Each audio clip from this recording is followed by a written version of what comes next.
Hello students, welcome to my channel. Dear students, आज हम बात करेंगे सरफेस केमिस्ट्री के नेक्स्ट टॉपिक की। ठीक है, हम पढ़ रहे थे क्लासिफिकेशन ऑफ कोलॉइड, और जो लास्ट लेक्चर है उसमें हमने लायोफिलिक और लायोफोबिक सोल है उसके बारे में पढ़ा था। आज हम पढ़ेंगे classification on the basis of particles of dispersed phase of A colloid. कोई भी कोलॉइड लेते हैं तो उसमें डिस्पर्स्ड फेज के पार्टिकल के बिहाफ पे 3 तरीके के कोलॉइड होते हैं, आज उनकी बात करेंगे। ठीक है, तो अगर आपने चैनल को सब्सक्राइब नहीं किया है तो प्लीज़ चैनल को सब्सक्राइब करें, और अगर आपने बेल आइकन को प्रेस नहीं किया तो प्लीज़ उसे भी प्रेस करें, क्योंकि उससे आपको हर एक नई वीडियो की नोटिफिकेशन मिलती रहेगी। और लाइक ज़रूर करें, ठीक है, क्योंकि अगर आपका एक लाइक मिलता है, एक सब्सक्रिप्शन मिलता है तो बड़ा मोटिवेशन मिलता है कुछ ना कुछ नया करने का। ठीक है, तो चलते हैं आगे नेक्स्ट टॉपिक पे। Classification of colloids, classification of colloids on the basis of particles of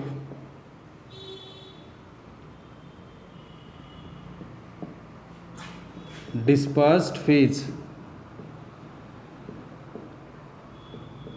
of colloid। ठीक है, कोई भी कोलॉइड है उसके 2 कंपोनेंट होते हैं, डिस्पर्स्ड फेज और डिस्पर्जन मीडियम। डिस्पर्स्ड फेज के पार्टिकल के बिहाफ पे अगर मैं क्लासीफाई करता हूं तो जो कोलॉइड हैं उनके 3 वेरिएंट हो सकते हैं। फर्स्ट होता है मल्टीमोलिकुलर कोलॉइड, मल्टीमोलिकुलर कोलॉइड। सेकंड हो सकता है मैक्रोमोलिकुलर कोलॉइड,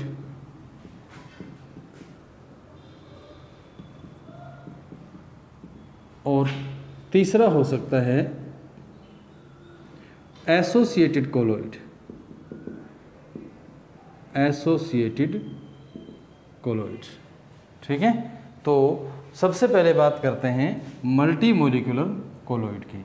इसमें क्या होता है कि जो एटम्स हैं, छोटे छोटे एटम्स हैं या कुछ बहुत छोटे मॉलिक्यूल्स हैं, उनके एग्रीगेशन से जो कोलॉइड है ना उसकी डिस्पर्स्ड फेज है वो रिलेटेड होती है। ठीक है, यानी कि मैं अगर लिखूं तो इसमें ऐसे लिख सकता हूं, in this type of colloid, in this type of colloid particles of dispersed phase are aggregation of small sized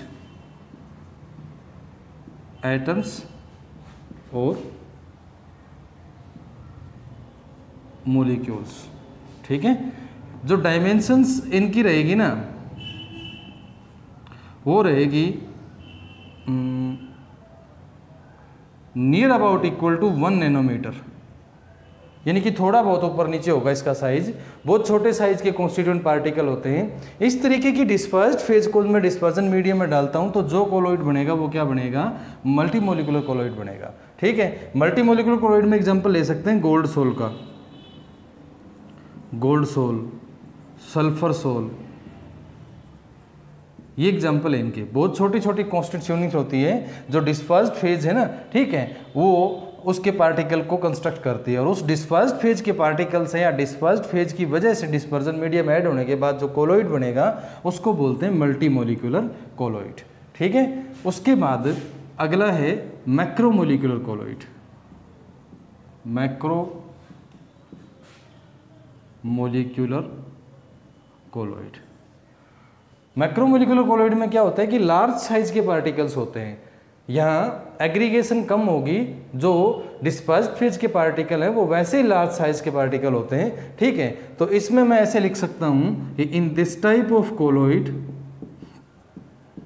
in this type of colloid dispersed phase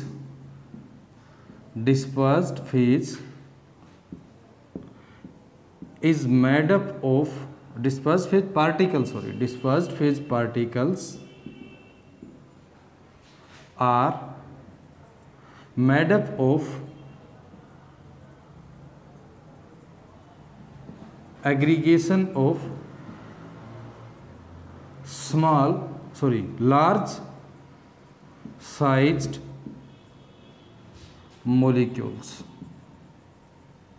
अब इसमें क्या है कि बड़े बड़े साइज जो है ना उनके मोलिक्यूल की एग्रीगेशन होती है, तो उसको बोलते हैं मैक्रोमोलिकुलर कोलॉइड। इसमें डिस्पर्स फेज हैं, उसके पार्टिकल बड़े बड़े मोलिक्यूल हैं उनके एग्रीगेशन से बनते हैं, तो उसको क्या बोलेंगे, मैक्रोमोलिकुलर कोलॉइड। इसमें आप एग्जांपल ले सकते हैं पॉलीस्टायरीन का, ठीक है, पॉलीथीन का, इस तरीके के एग्जांपल आप ले सकते हैं। इनमें लार्ज साइज के पार्टिकल होते हैं काफ़ी, ठीक है। तो ये मैक्रोमोलिकुलर कोलॉइड और ये मल्टीमोलिकुलर कोलॉइड। उसके बाद जो नेक्स्ट है और मोस्ट इंपॉर्टेंट है 2021 के बोर्ड एग्जाम्स के लिए भी, ठीक है, और आपके जो अपकमिंग एग्जाम्स हैं जो जेई है और नीट है उसके लिए, तो एसोसिएटेड कोलॉइड के बारे में थोड़ा सा हम वाइड पढ़ेंगे। नेक्स्ट है associated colloid.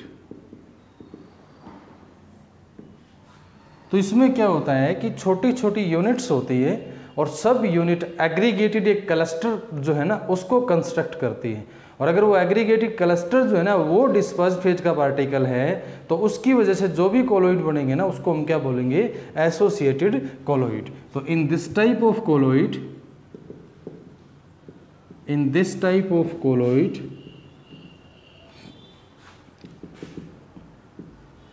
dispersed phase particles are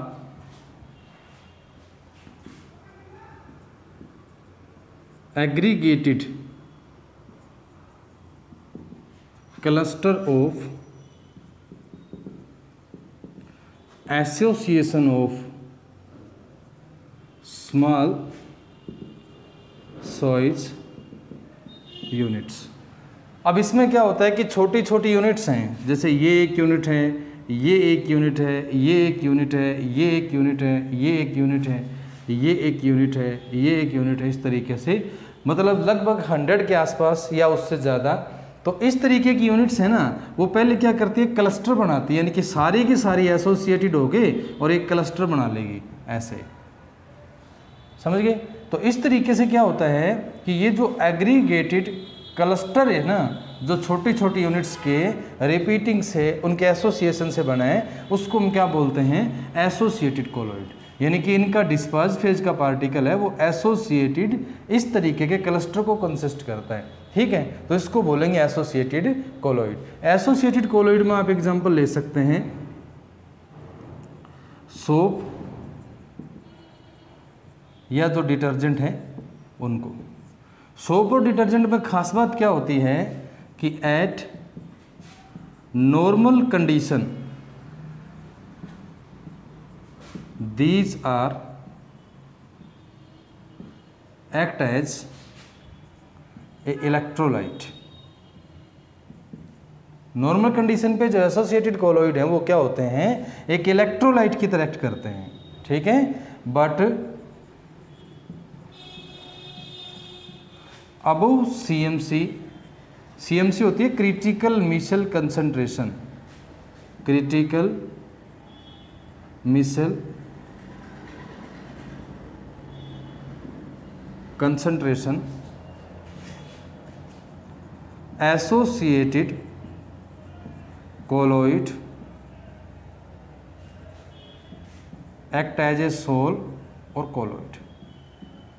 यानी कि दो कंडीशन होगी, जब कंसंट्रेशन लो होती है तो ये इलेक्ट्रोलाइट की तरह एक्ट करते हैं, लेकिन जब कंसंट्रेशन अबव CMC होती है तो फिर ये कोलॉइड की तरह एक्ट करते हैं। तो अब पहले तो बात करें CMC की, ये क्रिटिकल मिशेल कंसंट्रेशन है, ये क्या होती है, ठीक है। तो देखो मैं यहाँ लिख देता हूँ, CMC जो है ना वो होती है मिनिमम रिक्वायर्ड कंसंट्रेशन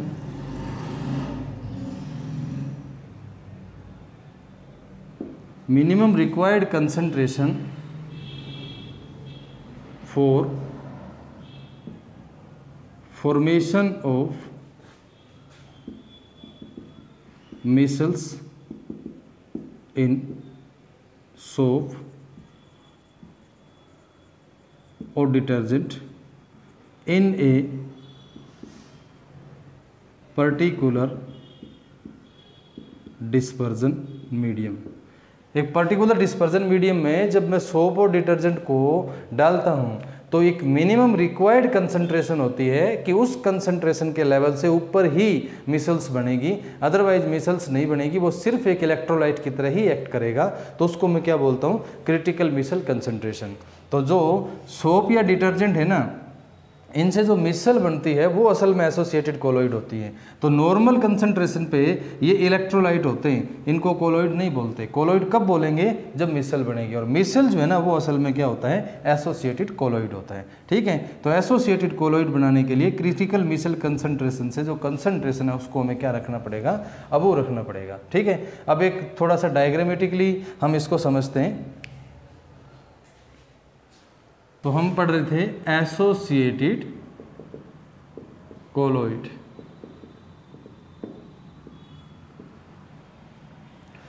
इसमें देखो क्या है कि नॉर्मल हम जो सोप है ना उसका एक कॉमन सा एग्जांपल ले लेते हैं, सोडियम स्टीरेट C17H35COO। ठीक है, तो जब आप नॉर्मल कंडीशन करते हैं इसकी, एट नॉर्मल कंडीशन या normal concentration, it is dissociated in ions and act like a electrolyte. तो ये जो सोडियम स्टीरेट है ये अपने आयंस है ना उनके अंदर डिसोसिएट हो जाता है, C17H35COO negative and Na positive. ठीक है, अब ये वाला जो स्टीरेट आयन है ना, जो स्टीरेट आयन है ये एक्ट करता है अलग अलग लेवल पे। फिलहाल ये सिर्फ एक इलेक्ट्रोलाइट है। तो इलेक्ट्रोलाइट जब होगा ना तो उस तरीके से मैं जैसे कंटेनर ले लेता हूँ एक, और इसमें मैंने ये इलेक्ट्रोलाइट डाला हुआ है, तो लो कंसंट्रेशन पे जो स्टीरेट आयन है ना वो इस तरीके से सरफेस के ऊपर रुक जाएंगे आगे, ऐसे। ये जो स्टीरेट आयन है ये सरफेस पर है, स्टीरेट आयन एट सरफेस। अब ये एक इलेक्ट्रोलाइट की तरह एक्ट कर रहे हैं। ठीक है, अगर इसको मैं थोड़ा सा आगे ले चलूं और आइसोलेटेड बात करूं इसके बारे में, तो C17H35 जो पार्ट है ना, ये वाला पार्ट इसका होता है हाइड्रोफोबिक पार्ट, और जो COO नेगेटिव पार्ट है वो वाला होता है हाइड्रोफिलिक पार्ट। ठीक है, तो एक तरीके से स्टीरेट आयन जो है ना उसको इस तरीके से मैं शो कर देता हूँ। ठीक है, ये हाइड्रोफिलिक पार्ट है और ये वाला हाइड्रोफोबिक पार्ट है। तो ये हाइड्रोफोबिक पार्ट और ये वाला है हाइड्रोफिलिक पार्ट। तो अब ये हाइड्रोफिलिक पार्ट है ना जो वाटर लविंग होता है, दैट्स वाई इसका जो हेड है हाइड्रोफिलिक, ये वाला वाटर के कांटेक्ट में है, और हाइड्रोफोबिक पार्ट है वो इससे अपोजिट डायरेक्शन में है। ये एक इलेक्ट्रोलाइट की तरह एक्ट कर रहा है।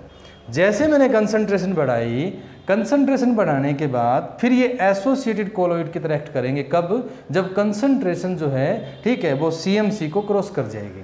तो इसी सेम डायग्राम के अंदर थोड़ा सा चेंज हो जाएगा। जैसे ये वो कंटेनर है और इसके अंदर ये मैंने ले लिया वाटर,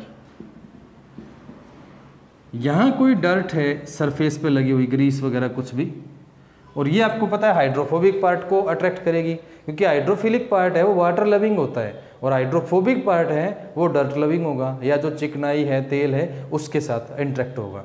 ठीक है, तो जैसे ही आपने कंसंट्रेशन मिसल कंसंट्रेशन से रेज करी, ठीक है, क्रिटिकल मिसल कंसंट्रेशन से रेज करी, तो अब वो मॉलिक्यूल वाटर के अंदर आ जाएंगे, और जो हाइड्रोफोबिक पार्ट है ये वाला, ये हाइड्रोफोबिक पार्ट है ना वो किससे, इस डर्ट से इंटरेक्ट हो जाएगा। तो बहुत सारे स्टीरेट आयन जो है ना वो इस तरीके से इस डर्ट के साथ इंटरेक्ट हो जाएंगे। ये सब जो बाहर की तरफ दिख रहे हैं वो हाइड्रोफिलिक पार्ट है, जो हेड है इनका, ऐसे, ठीक है। तो ये एक स्फेरिकल शेप बन जाएगी, और ये जो स्फेरिकल स्ट्रक्चर है ना,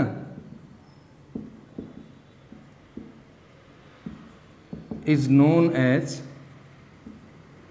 मिसल, ठीक है, ये मिसल बन जाएगी। और इस मिसल जो है ना, ठीक है, इसको हम बोलते हैं एसोसिएटेड कोलॉइड का एग्जाम्पल, क्योंकि देखो इसमें बहुत सारी छोटी छोटी यूनिट्स हैं, वो एग्रीगेट हुई, और एग्रीगेट होने के बाद एक बॉल के रूप में एक क्लस्टर जो है ना, क्लस्टर को कंस्ट्रक्ट किए। तो एसोसिएटेड स्मॉल यूनिट्स का अगर क्लस्टर बनता है और वो एक डिस्पर्स फेज के पार्टिकल की तरह एक्ट करता है कोलॉइड में, तो उसको बोलते हैं, क्या बोलेंगे, एसोसिएटेड कोलॉइड। तो ये इस तरीके से एसोसिएटेड कोलॉइड है सोप या डिटर्जेंट का, वो मिसल के थ्रू बनता है। अब क्या होगा कि इसको जब मैं एजिटेट करूँगा, ठीक है, वॉशिंग मशीन में रोटेट करेंगे या इस तरीके से, तो धीरे धीरे क्या होगा, जो हाइड्रोफोबिक पार्ट है ना, वो इस डर्ट को अपने साथ इंटरेक्ट करके यहाँ से रिलीज कर देगा। हर एक मिसल यहाँ से जब रिलीज होगी, हर एक स्टीरेटाइन जब यहाँ से रिलीज होगा ना, तो डर्ट का कुछ पार्ट अपने साथ इंटरेक्ट करके ले जाएगा। तो नंबर ऑफ जो ये यूनिट्स हैं स्टीरेटाइन्स की, ये बहुत सारी डर्ट को अपने साथ हाइड्रोफोबिक पार्ट के साथ इंटरेक्ट करके ले जाएंगे, तो एट लास्ट जो सरफेस है वो क्या हो जाएगी, क्लीन हो जाएगी, ठीक है। इस तरीके से सोप और डिटर्जेंट है वो वर्क करते हैं। तो ये क्लासिफिकेशन था हमारा on the basis of particles of dispersed phase. अगर डिस्पर्स्ड फेज के पार्टिकल स्मॉल एटम्स या स्मॉल मॉलिक्यूल्स हैं तो फिर वो बनेगा मल्टीमोलिकुलर कोलॉइड। अगर है लार्ज साइज के मॉलिक्यूल्स तो वो बनेगा मैक्रोमोलिकुलर कोलॉइड।